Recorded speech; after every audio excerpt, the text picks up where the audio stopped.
بسم اللہ الرحمن الرحیم۔ السلام علیکم ورحمۃ اللہ وبرکاتہ۔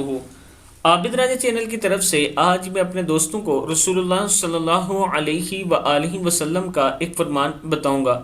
روزے کی حالت میں سرما لگانے کی اجازت۔ حضرت انس رضی اللہ تعالیٰ عنہ فرماتے ہیں کہ ایک شخص نبی اکرم صلی اللہ علیہ وآلہ وسلم کی خدمت میں حاضر ہوا اور کہنے لگا کہ میری آنکھیں دکھتی ہیں، کیا میں روزے کی حالت میں سرما لگا سکتا ہوں؟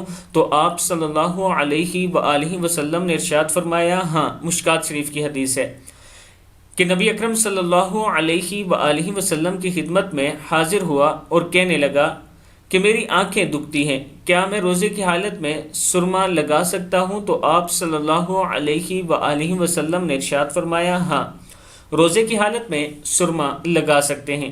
اس کی اجازت رسول اللہ صلی اللہ علیہ وآلہ وسلم نے دی ہے۔